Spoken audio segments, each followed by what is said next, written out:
Welcome to today's Road Australia policy webinar focusing on the actions government clients are taking to deliver procurement reform. For those that don't know me, my name is Royce Christie and I'm the Director of Policy here at RA. Before we commence, I'd first like to acknowledge the traditional owners of the land on which we are broadcasting and watching this webinar, and I pay my respects to their elders, past, present and emerging. I'd also like to thank our RA patrons, Oricon, Arcadis, GHD, Stantec and SMEC. Unfortunately, Kay Sylvester-Smith, who was due to be part of today's webinar, is unable to join us today. Today's webinar will be now moderated by Scott Olsen, Road Australia Vice President and CEO of Freedom Insurance. Scott, over to you. Thanks, Royce, and good afternoon, everyone, and welcome and taking the time to join us this afternoon. Today, we're going to look into the latest developments in procurement reform. As you know, with supply chain disruptions, high inflation and a tightening labour market, have brought real urgency to this issue in our industry. RA has been looking at this issue and working directly with government and industry for the last few years, releasing a report back in 2020 and a further update at the end of last year. While there has been some progress, there continues to be a lot of changes that still need to occur. Over the next hour, you will hear from Australia's three largest jurisdictions on what they are doing to improve the procurement and delivery of transport infrastructure, and you'll get a chance to ask questions of them using the Q&A function on your screen. I'll be the facilitator of today's webinar, introducing our speakers. The format will be they'll deliver a 10-minute address, followed by 5 minutes of discussion and Q&A.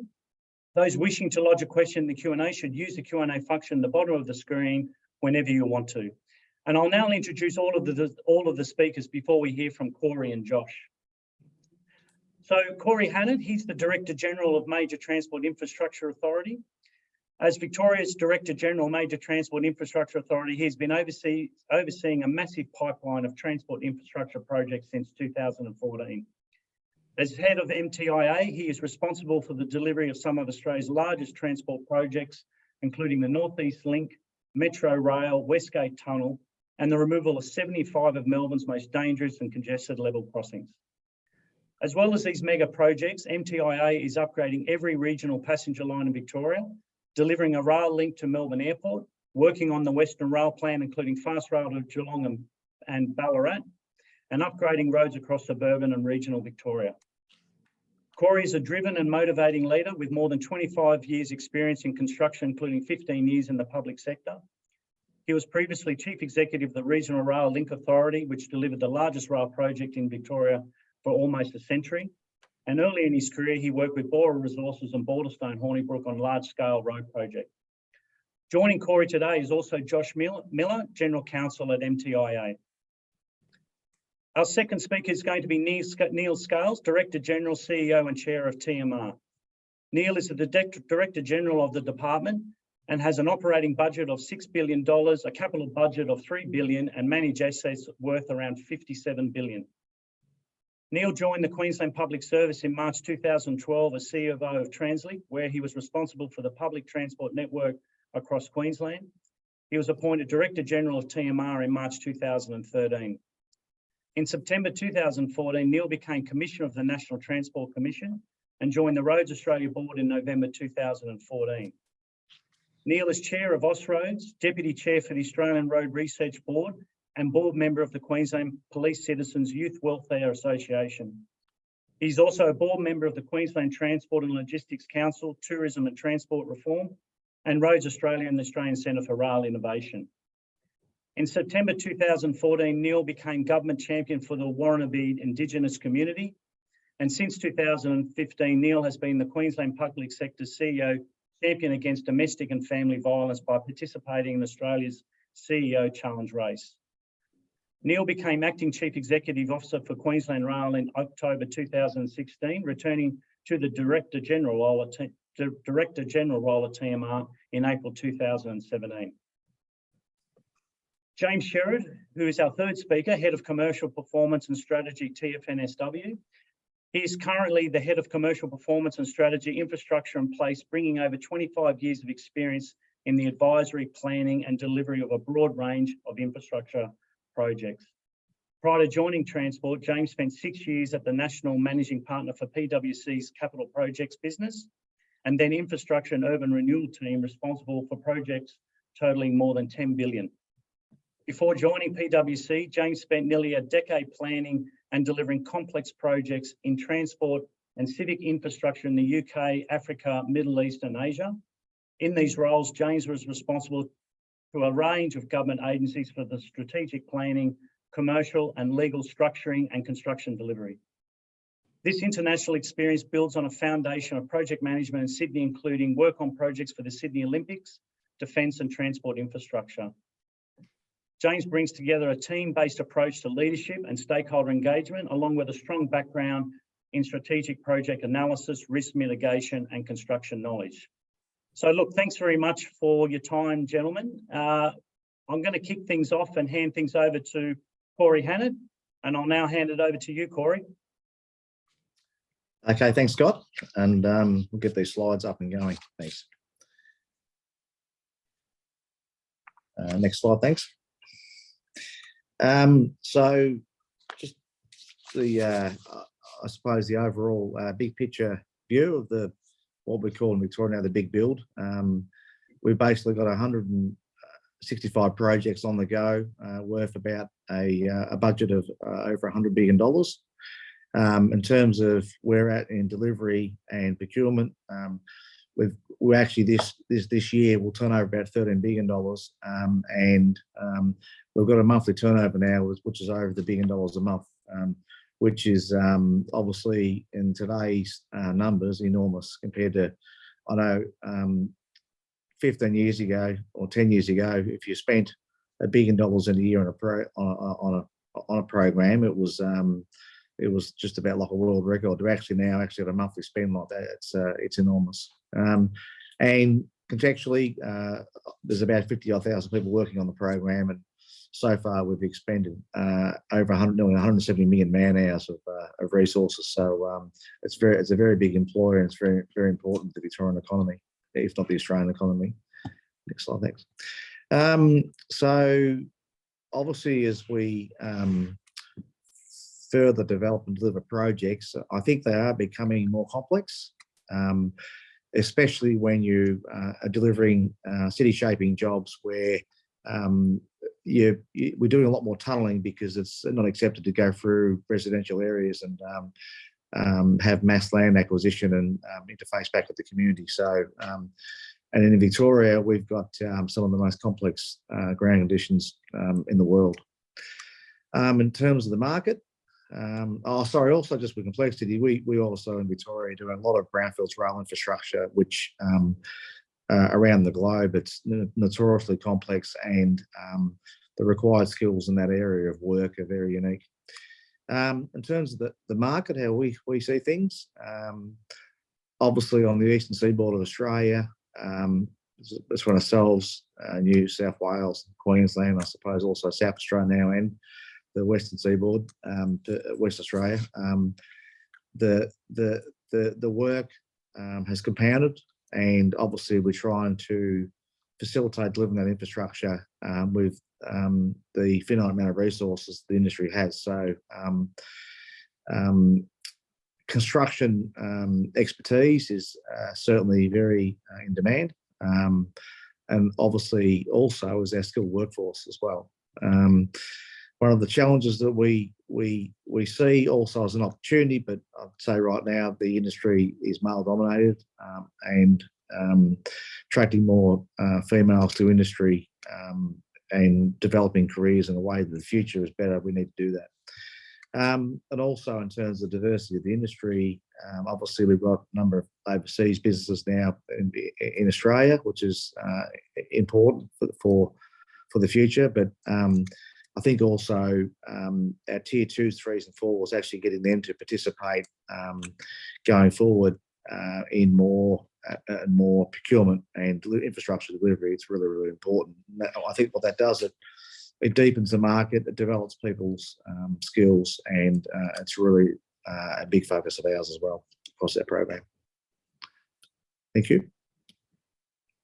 Next slide, thanks. So where are we at? On North East Link, we awarded the $11.1 billion PP contract last year, and you'll see by the slide the reference to an ITC. So We think this is actually the first ever to be done on the globe, where we essentially retrofitted an alliance contract into a PPP. Yes, it's a PPP contract, but certainly from my point of view and our government's point of view, we've seen the remnants of what works and what doesn't work, and it was decided based on market input and our own risk assessment of the environment that the best way to deliver that PPP was through an ITC model. Yeah, it'll be really good to see in 6 or so years when the bulk of that work finishes how it's gone, but I'm certainly pretty excited and proud of the fact we're doing something uniquely different in our program. And we've also got 4 other alliance throughway packages which have to be awarded between later this year and into next year. Major Roads Project Victoria, MRPV, we've rolled out what we call the program model, or program delivery approach. We've got about nearly 30 packages worth over $3 billion actually being built right now, and we've got a number of panels of the market all linked in and being handed out work in various aspects, and that program's chugging along. Certainly, we're delivering road projects in a far different way to what we've had before. LXRP, the Level Crossings Program, a very, very important public policy for our government here. We've removed 68 crossings so far and got 110 to do total. And this is where we're using our program alliance model across the program, which is working very well. I think we've expended over $15 billion. It's deep brownfields work. It has a very big interface with the community, and also our rail operators as well. And that is the key reasons why we are actually we are doing the crossings the way we are. And I must admit, if you had said to me 8 years ago, you're going to have 68 crossings removed in the 8 years, so I would have said no chance. And industry have stepped up and done a great job of actually performing. So on that show goes. Melbourne Airport Rail, broken the job up into 6 packages, 4 alliances and 2 ITC packages. So procurement right now, obviously, we have awarded the first package, I think, and a much needed project for Victoria and Melbourne in particular. Thank you. So I suppose I've just covered where the key program is at and some of our strategic decisions we've made. Other things that we're looking at to help industry, help us, and make it a more sustainable and efficient relationship. Streamline tender process is something we're sort of looking heavily at and have been doing for some time now, about how we hand over information, how much information we give, what's important, what's not. I'll give you a good example of on North East Link, because of the challenge we had on Westgate. I made sure that before we actually awarded the contract for the tunnelling, that we had approval from the EPA to where the spoil would go. And that was probably a first over in Australia, where we had pre-classification of the material before it came out of the ground, and we did enough testing to satisfy the EPA's needs that we could do it in an environmentally safe way. We can't do enough of this, so we've been doing this for quite a while now.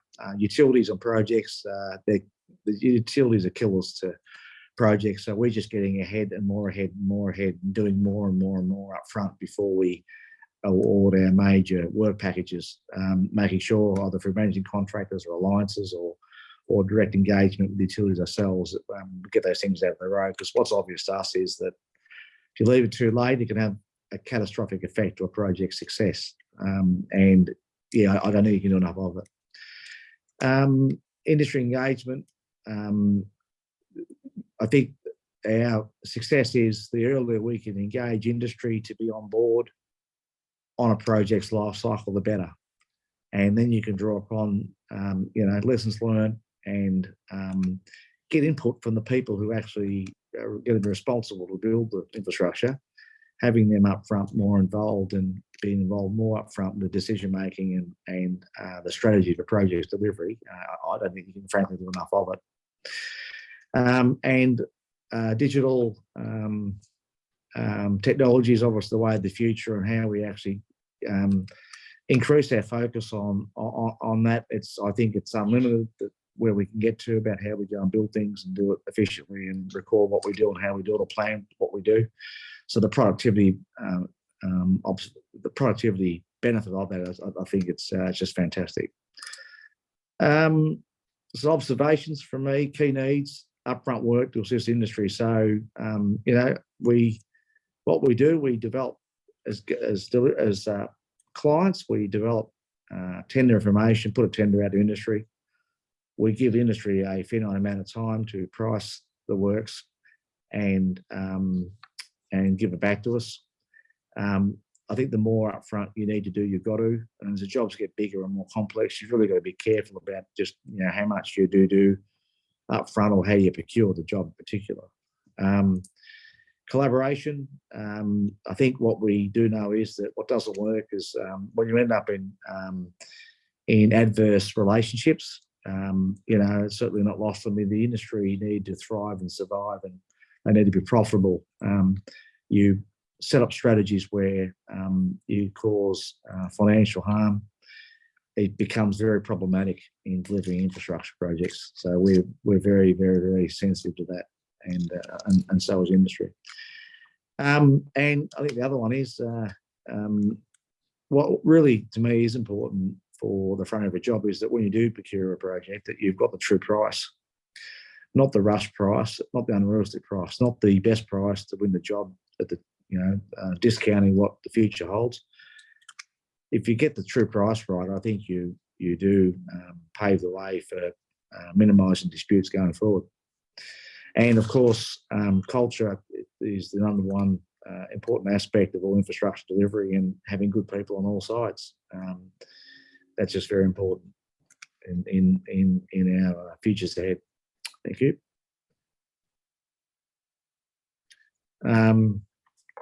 Resourcing, I think I've touched on that before. Get the culture right. We've got a big focus here of Indigenous employment, which is very important for the Victorian government, and diversity I've covered, where female participation needs to be. Thank you. So a couple of key issues for me. Put simply, the suicide rate of our industry is double of what other industries is. That's just a shocking statistic, and we've got to improve it. And we're only slightly down the path of doing that, and getting the culture right with partnerships is just so important. And I think by the programs we've got in place and how we are strategically changing our procurements is very important. Next slide, thanks. That comes to an end. So thanks for your time, and look forward to your questions. Thank you. Terrific. Thanks very much, Corey, for that update. Corey, I've just got a question that's just come up here now. You mentioned evaluation criteria to consider sustainability. How does the definition of sustainability in this context extend to survival of constructors and designers through appropriate contracts, commercial models that allow adequate risk allocations, prices and returns? Yeah, that's a very good question.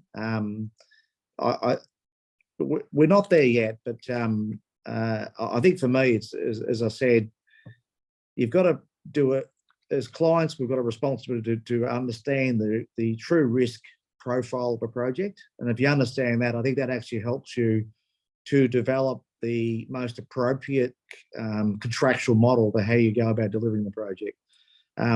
Obviously, greenfields projects where the scope is defined well, I think they can be, fixed price lump sums, transfer the risk where it's appropriate. But I think the bigger jobs, the deeper brownfields projects, the complex jobs, you've really got to do a proper risk assessment of actually what the project, and I'm talking about not just in the front end, but actually in delivery, so that you properly understand the delivery risk that will be encountered by the private sector. And I think if you do that properly, that really sets you in the good path of actually choosing the most appropriate procurement method moving forward. And as I mentioned before, disputes don't help anybody, and it's incumbent upon clients like myself and other places around Australia to actually, I think, do that more robustly in the future.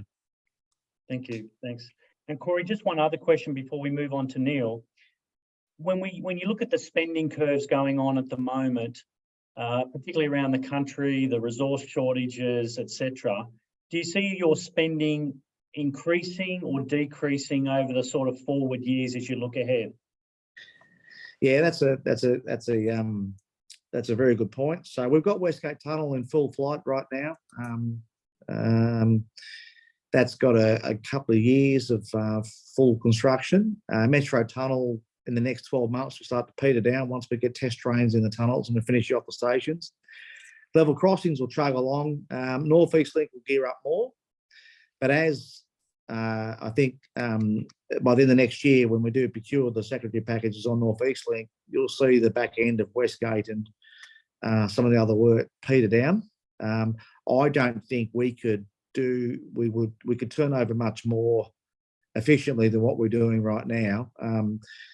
Thinking we could actually increase the turnover, I don't think is appropriate. It's probably stretching everybody too far. And we're mindful also we've got other states around Australia obviously procuring things as well. So North East Link gears up, airport gears up, level crossing chugs along. Once Metro's finished and Westgate's finished, we'll see I think those resources transfer. And also obviously the tunnelling of stations is finished on Metro Tunnel, so there's resources as the civil structural work finished on Metro will sort of go into suburban rail its first package as well. So I think it neatly fits, but it's pretty stretched as well. I'm not disputing that.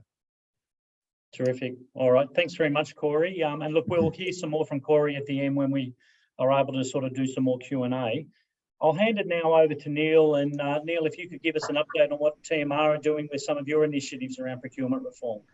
Yeah, thanks, Chair. And thanks to Corey for really setting the scene. If you can get me slides up, I'll get underway. Next slide, please.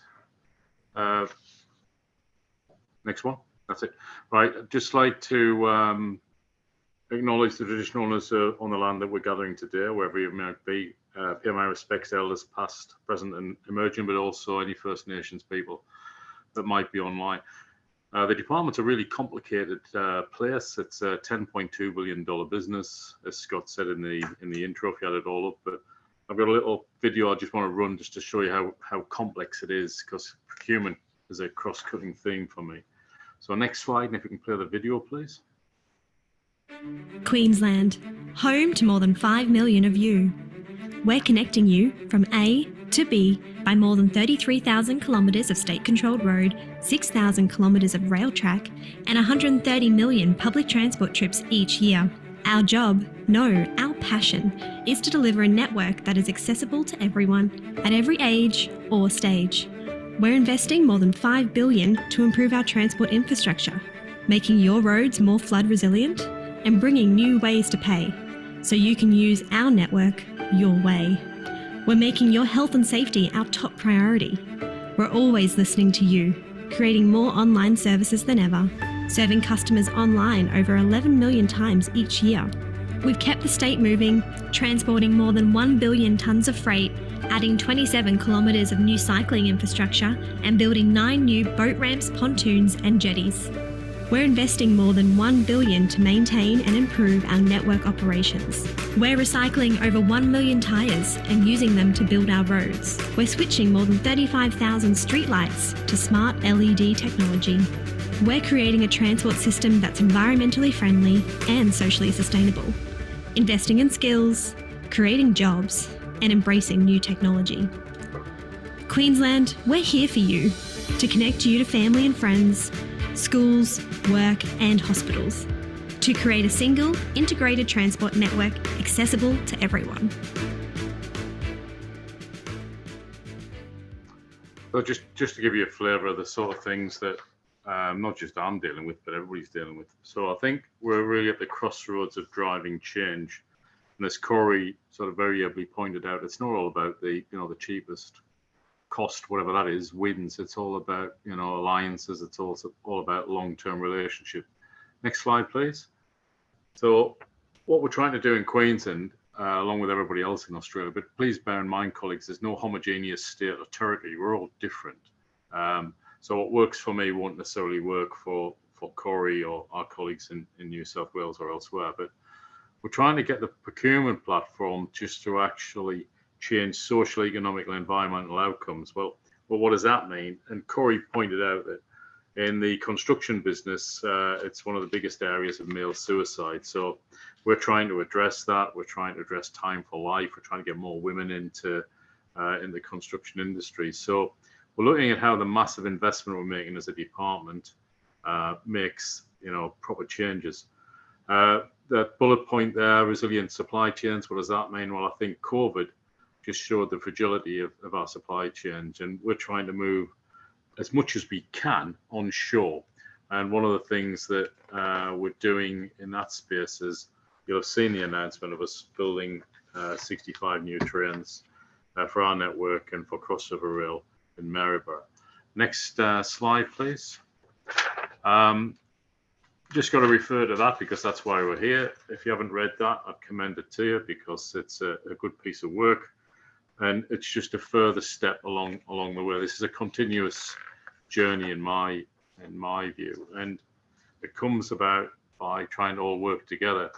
Our strapline here is fairly straightforward, but very difficult to implement, which is to create a single integrated transport network that's accessible to everyone. Now, that sounds really easy, but it's not. So I welcome the Roads Australia report because it's an important contribution to where we're trying to get to.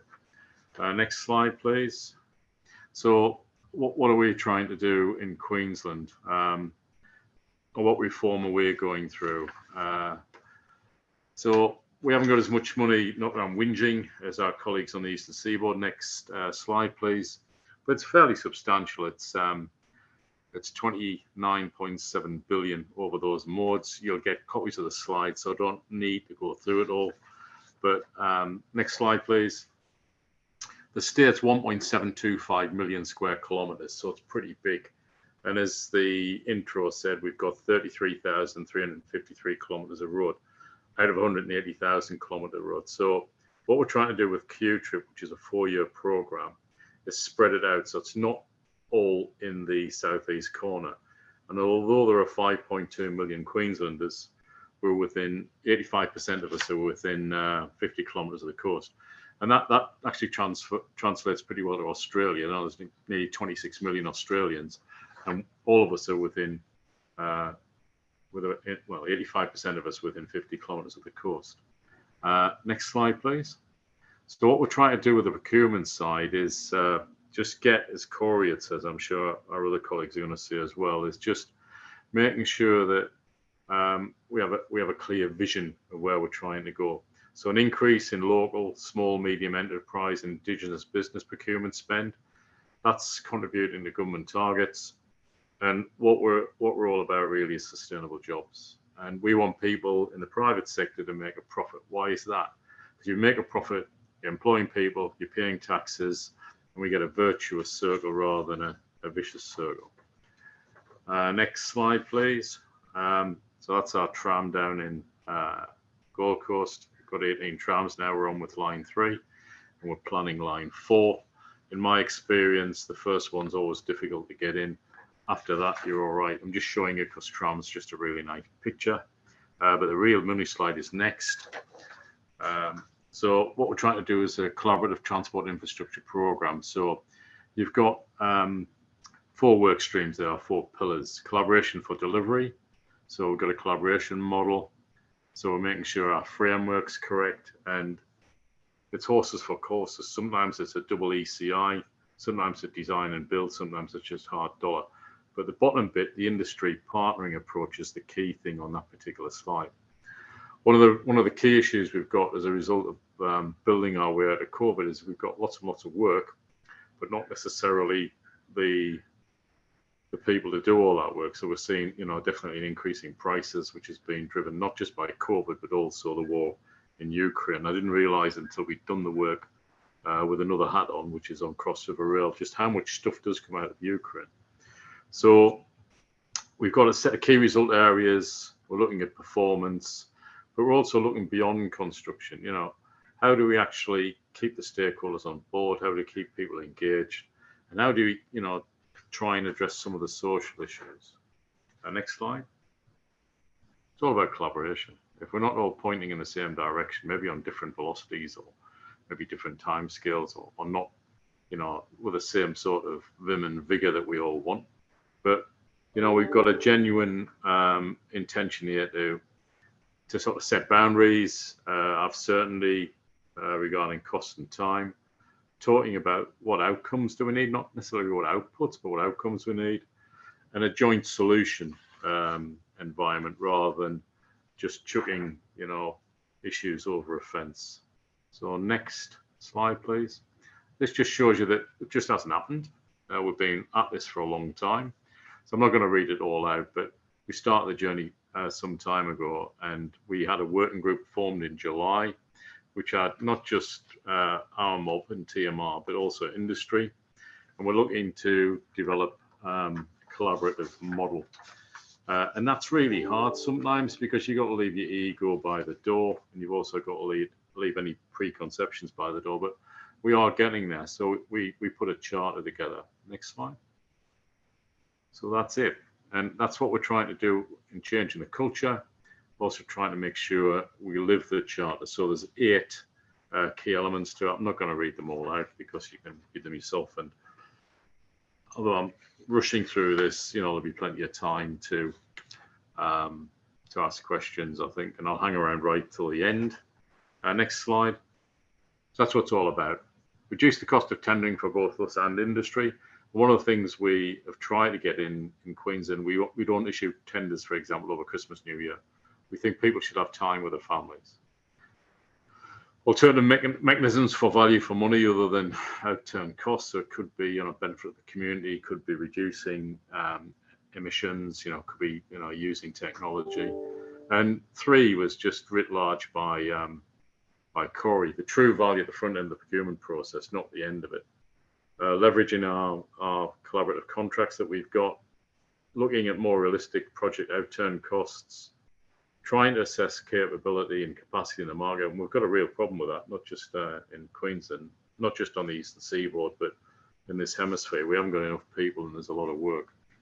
And also making sure that we've got, you know, proper phased implementation, not tied specifically to endpoints, which could be, and I'm not being political here, but could be tied to political outcomes like elections. Next slide. So we've used it on Rocky Ring Road, and we're trying to make sure that, you know, everything's aligned. I'm not going to go through all that, but the model's there. Rocky Ring Road's a $1 billion project, 80-20 feds and ourselves. All the prices have gone up with the prices of everything. So next slide. Time. Yeah, we're trying to introduce collaboration as standard. So one of the things is that we're trying to introduce as well as digital by default. So collaboration by design. Next slide. And that's it. I think I've kept chair to 10 minutes. I don't use Facebook because people know probably online that I'm a Sunderland supporter. If I was on Facebook, I would probably put something inappropriate on Facebook when I'm tired and emotional after Sunderland's been beaten yet again. So my weapon of choice is LinkedIn. So if you're not in my LinkedIn gang, please join it. And I put a lot of my stuff on that. And I'll end it there, Scott. Over to you. Terrific. Thanks very much, Neil. Just a question, Neil, on that project, I think it was a Rocky there, you're rolling out the collaboration model. Was there anything specifically rolled out on that project around culture or implementing something different there to drive a better culture? Yep. Well, what we're using on that is best practice industry conditions, which is all about time for life. Now, give you an example. Those of us involved in the construction industry know that if you get registered days off as a tradie, and I used to be a tradie a long time ago, you leave them right at the end of the project, then you get paid out. What we're trying to encourage people to do is take at least half of those RDOs, during the project to have time for life. Then at the end of the project, okay, you can get paid half of them out if you want, but we'd really like you to take your holidays and take time to chill. We're also looking at the mental health, and Corey mentioned that. Well, it's very important to me that we should try and reduce male suicides. We're also trying to get more women into the construction industry. It's about 20%, not just in this state, I mean, across Australia and New Zealand. So we're trying to do all that, as well as making it a safer site. So we're trying to inculcate the safety side. Now, it's everybody's safety. It's everybody's responsibility, but actually just getting that mindset in. One of the things we did at Cross River Rail when we started after the holidays, we did loads and loads of pre-startups, not startup sort of discussions, but pre-startup discussions to make everybody back in the mindset of, have you got your safety boots on? Have you got your high vis on? You know, do you know what the hazards are? What do you do in the event of X, Y, and Z? Is any hazards likely to be on site? So I think just changing the mindset ever so slowly, but using procurement as a foil for that. So yeah, we've done that on Rocky Ring Road. Probably Rocky Ring Road's not really a good one to use because our colleagues in federal land shifted the money to the right to take the heat out of the market. They've done it not just to me, but to Corey and to New South Wales. So and the heat in the market has been pretty fierce, and I think we're all facing that. But you know, if people don't recognise that, you know, I don't know where they've been for the past 3 years. Because if you think of you doing something on your house, getting all of a tradie and getting all of the materials, then paying that tradie and getting the tradie to turn up, well, it's writ large in the construction industry. It's really hard. Anyway. Sure. And look, one other quick question, Neil, the same one I sort of discussed with Corey. When you look at your forward estimates, looking at all the activity going on in Queensland, particularly Olympics on the horizon, etc., and heat in the market, how does your forward spends look? Is it going to stay consistent or constant? Is it going to go down, go up? How do you? No, I think it's going to be pretty constant. We can deliver. I'm not in the same league as Corey or others, but we can deliver consistently about 5 billion a year. And as we get into the detail of what we need for the Olympics in 2032, and there was announcements last week on that on Stadia, it'll start to become really clear what we need to do. But what we don't want to be is in a position where 1 minute to midnight we're still messing about building things like other Olympics had to do. The last one I was involved with was London, and we finished a year before the games. So, and you know, at the moment it's Brisbane's games. Closer it gets, it'll be Queensland's games, then it'll be Australia's games, because it is really an Australian thing. Because I think if you're going to come here for 3 weeks Olympics, 2 week gap, then 3 weeks Paralympics, you might as well go and have a look at the Great Barrier Reef. You might as well go and look at Uluru. You might as well go up to the top end. You might as well go down to, you know, our great cities of Sydney and Melbourne. You might as well go around to Adelaide and then around to Perth. So it's a massive opportunity just to showcase what Australia's got. Mm. So I think it'll be all right. But if you look at the money we get from our colleagues in federal land, we get about 20%, which is where we need to be. That's our population, 20% of Australia. So I'm more worried about where do we go for getting the right people to do the job, and make sure we keep those people and grow those people. Mm-hmm. And that's just not me. Just me. I think it's all states and territories. And the feds, to be honest, with under Jim Betts, you know, doing a great job in actually making sure that, you know, we're all on the right track. But it just worries me about the mega projects and having the right resources to do them. Anyway. Terrific, Neil. Thanks very much. And look, we'll lastly go to our last speaker. So, James, you can give us a bit of an update on what Transport for New South Wales is doing around reform as well. Over to you. Thanks very much, Scott. Just get the slides up there. There's the others into the next slide. Thanks. Today, obviously, we're talking about procurement reform, but before we start, I'd just like to acknowledge the Gadigal people of the Eora Nation, pay my respects to their elders past and present. We just also talk about acknowledging the important work that the Roads Australia is doing. In government's essential, we've got the strong and engaged organisations like Roads Australia. It gives us the honest input and the challenge. So appreciate their work in that space. And on the next slide, I'll just talk today about what we're doing in Transport for New South Wales in around procurement and how we're getting ahead of our spend. And how we're, as Neil said it quite correctly, it's all about collaboration for us. And what we're doing with industry, how we're listening to industry and how we're working better. You can see on the slide now, the last state budget allocating 112.7 billion for infrastructure investment over the next 4 years, and 76.7 billion is in the transport and infrastructure cluster, which is an increase on the 71.5 billion that we had in the previous budget. So a big step up there. And in delivering that, we're trying to make important steps, shifting the culture in New South Wales and delivering better results. Nobody wants to go backwards. We're doing it through an iterative approach to procurement reform and early industry engagement. And I'll go through some of the examples of what we're actually doing in that. The New South Wales government has a 10-point commitment to the construction industry, which was launched in 2018. And we abide by that and we work hard to adhere with that.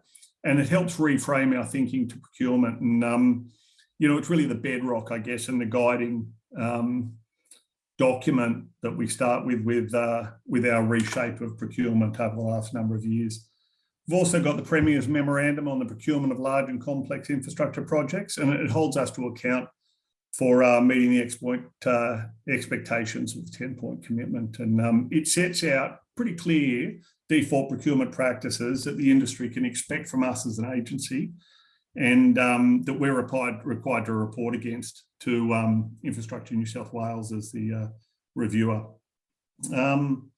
But moreover, we can sort of see that procurement as a reform is a necessary step, really, for the sector's transition to net zero, also to meet not just the sustainability, but to meet the supply chain challenges that we've got in this time, and as both Neil and Corey said, the resource challenges that we've got. We're spending more than we've ever spent before. We've seen a great deal of ambition amongst our industry partners, who in many cases are challenging transport and other agencies to implement targets that match that ambition. So I'm going to talk a little bit about some of these other areas that you can see on our guiding documents, our initiatives particularly, I'll go in a bit more detail about. But if we go to the next slide, we can look at the industry challenges. Some of those challenges, which is, can we just jump to the next slide?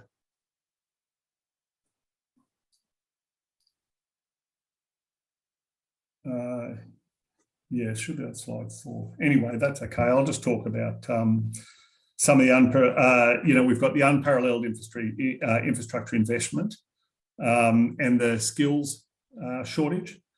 That actually we do feel it, and we feel it when we get the feedback from our delivery partners in ways that is not obvious. They might have the numbers on site, but they're talking about whether or not the skills quality is there in some of the teams. So you get a productivity slowdown. You will have read, or many of you will have read, Infrastructure Australia's 2022 market capacity report, and know that we're facing shortage of 214,000 skilled workers. And then there's all the other issues out of our control: the COVID, the bushfires, the rain, and the broader world events that have placed additional strain on our global supply chains. There's also huge surge in demand for plant, equipment, material that's more than doubled over it will need to more than double over the next 2 years in order to service the growing infrastructure pipeline. And costs for products like reinforced steel, structural timber, all gone up 40%, 50%.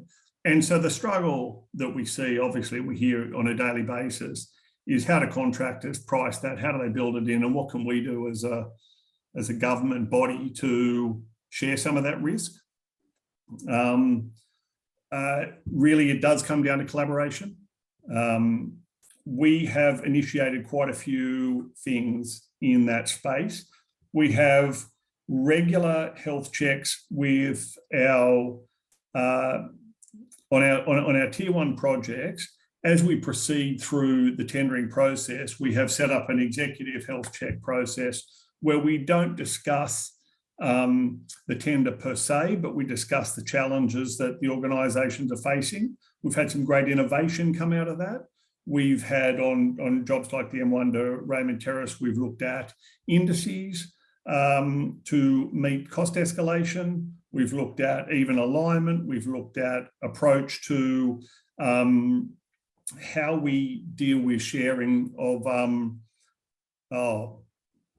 the risks and the early enablement of ground conditions, utilities, services. Coffs Harbour also, innovation in risk sharing and material selection. We've looked at that in both those projects. Western Harbour Tunnels, another great example where we listen to the market and the methodology which we're undertaking. The biggest project there is different from that which we had spoken about. So it's about listening to the market. We've got interactive and commercial technical tender processes. It helps us better understand the industry's concerns. We've relaxed our approach to reliance. So some of the documentation that we in the past would provide on a without reliance requirement, we're now allowing reliance on it, and that's easing up some of the burden of staff shortages and resource shortages in that space and things like that. So we've got, as a result of all of that, we've got collaborative D&C contracts being applied for both Coffs Harbour and M1 Raymond Terrace. Lots of high degrees of risk sharing, particularly on the issues, as I said, like contamination and the utilities relocation. Productivity packaging. We've been working with industry, and we've been looking at the buying power of our pipeline to create and trial practical solutions. Last September, we released our productivity packaging discussion paper for the industry feedback. Thanks very much to those who have provided feedback on that. And what we're seeking to do is streamline the design and procurement of projects into 3 phases: registration of interest, design phase, and the pricing phase. We're also placing a much bigger emphasis on collaboration in this new model, which will see us work with selected contractors, 1 designer, 2 construction contractors, just to deliver detailed designs and give contractors more certainty on project risks ahead of pricing. Now, these are ideas that we're exploring but haven't adopted in all cases. But as I said, a lot of that is coming from feedback from people out there and people in your organisation, Road Australia, who are providing that feedback. And the other area that we're looking at is the Sustainable Procurement and Infrastructure Initiative, which we commenced in 2022 with a discussion paper. And that's talking about the implementation of decarbonisation commitments and how we achieve that in Transport Sustainability Plan. Again, all of this has come with deep engagement with industry partners. And what's come from that and the other engagement is just a range of different procurement models that we're applying. We're doing alliance partnering, and it was good to see down on the Barton Highway how well that's working. I do think a lot of that is coming down to our teams. We're enacting a process where we're asking all our site officers going forward to be integrated project officers, having the people working together who are sitting together, both from transport and our partner delivery contractors, is all about communication between the teams, early identification of any risks or concerns or early warning processes. And that is paying dividends, and you can just see and feel the harmony on the sites, and you can see it reflected in the actual works as they are being delivered. Project Streamline's the last thing I'm just going to talk about, and that really is we have reduced our reliance on about 27 different forms of contract and templates used in the transport portfolio. And this is for professional services contracts. And we're just down to 3 now, really effectively, almost a small, medium and large form of contract. So hopefully that's making things easier for the market and better to understand. So hopefully that's given you some insights of what we are doing in New South Wales to improve the work with industry, really it is all about collaboration, listening to the industry, responding to that, and putting some of those initiations into place. Thank you. Thanks, James. And look, great update from Transport for New South Wales. Just a question also for you, consistently what I've been asking to Corey and Neil, and is the forward estimates, the forward pipeline, the amount of work, do you see things going up or down, staying constant? What's sort of your views on that? Yeah, when we look at our waterfall within transport, excluding sort of metro, we probably hit our peak in about 12 to 18 months. We do have a lot of big projects that are just sort of finishing up or have been pushed to the right, as Neil points out. Great Western Highway a little bit pushed out to the right. We've got WestConnex coming off, but we do have Coffs Harbour, M1 Raymond Terrace, Western Harbour Tunnel, all coming on, or all in their infancy. I think we're okay at the 7 to 8 billion mark. It'd feel pretty stretched if we were to go beyond that. And we've actually modified or recognised different innovations around that constraint. So, you know, when you take on board things like where are our tunnel skills going to once they finish up at WestConnex and those projects, and can we modify type and nature of work? Can we push things and phase things a little bit differently to keep those resources busy? And so that's affected the way we've looked at the design of some of our projects. So we have given a lot of consideration to it. We do recognise the other jurisdictions are coming on or have a significant pipeline of work themselves. But yeah, 7.5 to 8 is probably where we see us peaking out, and that's where we're sitting to. So that's okay.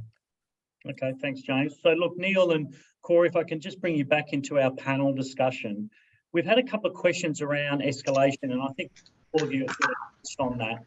But if you look at the backdrop of particularly some of the longer projects, or you look at, I suppose, the issues around labour escalation. I think recently there was a ETU agreement. I think labour costs are going to go up about 15% being reported.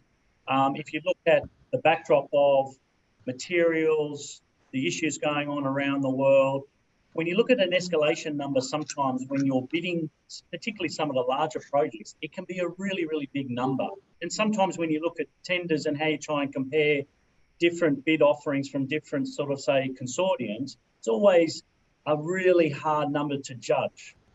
But if you are looking at escalation and how you're looking at escalation at the moment, what is really your views on how better we could sort of, I suppose, normalise that sort of view of how people price it, but more importantly, what are the models we could adopt so it sort of takes away some of the big risk that sits out there on those projects?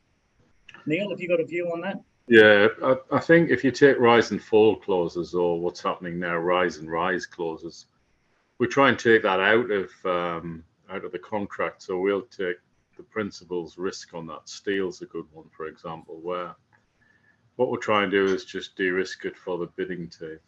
Another thing that we do, I'm sure everybody else does, is take the insurance risk. So we go off to Lloyd's every year in London and negotiate, principal assurance or insurance.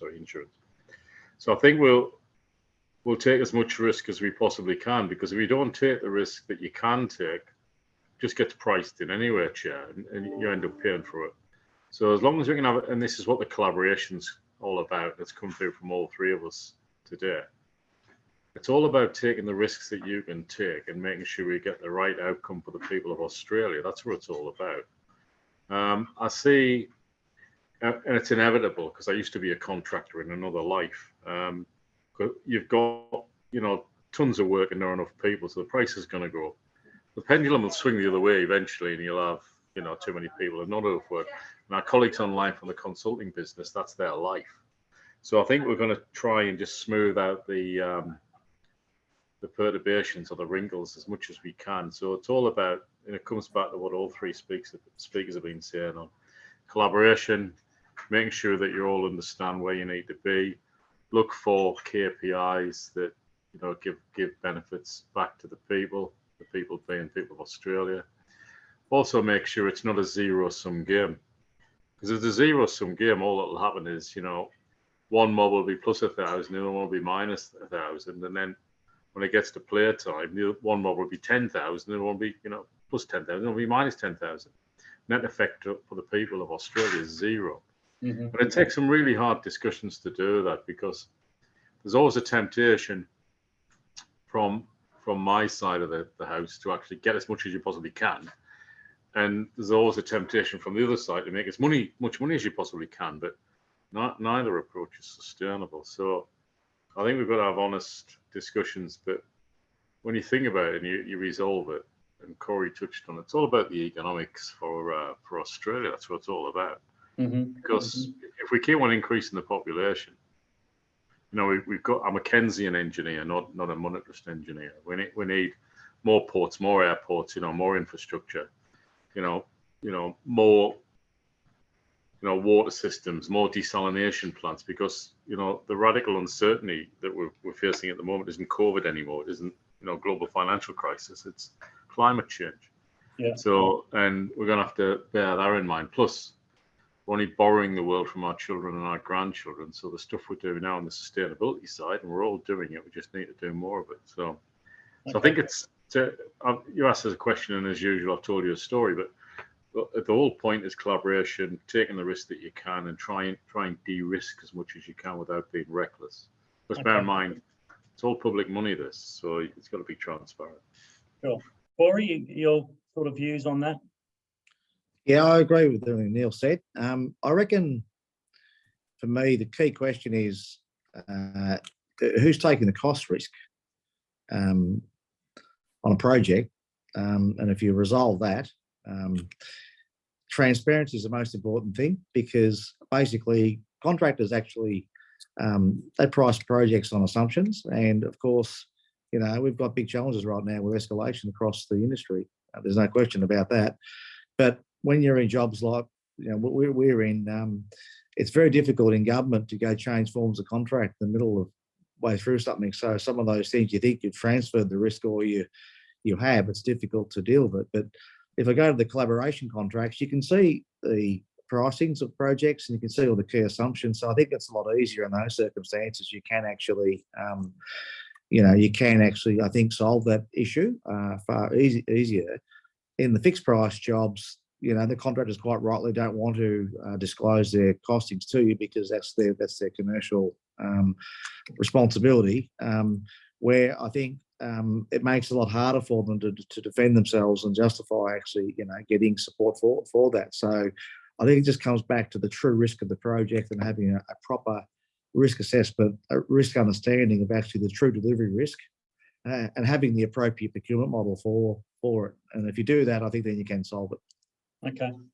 And finally, with you, James, I know you touched on it in your presentation. Anything more you'd like to add?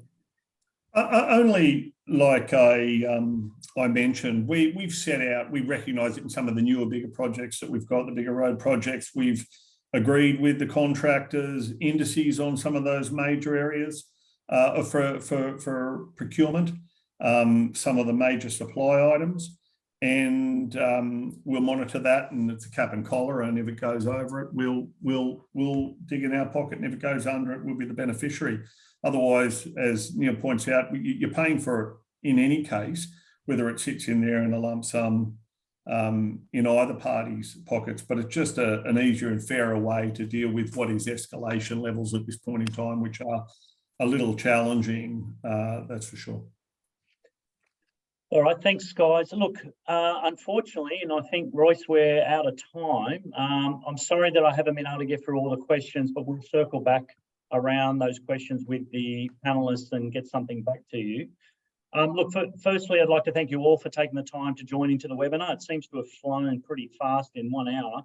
The second thing I'd like to do is acknowledge Neil and James and Corey. Thank you very much for your time, your effort, and putting together those presentations. They were fantastic. They'll be made available to everyone.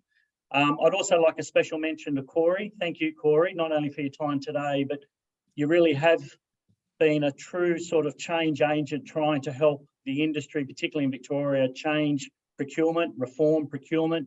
You've certainly, yourself in particular, have listened to industry, You can certainly see the evidence of change, and that's been around your passion and drive. So Corey, thank you on behalf of RA, and particularly myself, considering the capacity chapter. This is one of the key things we've been focusing on over the last sort of 3 to 4 years. So thanks very much, Corey. Thank you. Just to finish off, the recording today will also be made available over the next couple of days. In lieu of the gifts that we normally do for the webinar speakers, RA will donate to a charity aligned with the theme, Mates in Construction. Mates is a charity established in 2008 to reduce the high level of suicide among Australian construction workers. Mates also provides suicide prevention through community development programs on sites and by supporting workers in need through case management and a 24/7 helpline. So thanks again to the speakers. Thanks again to the RA team for putting it on today, and we'll see you next time. Thanks very much, everyone.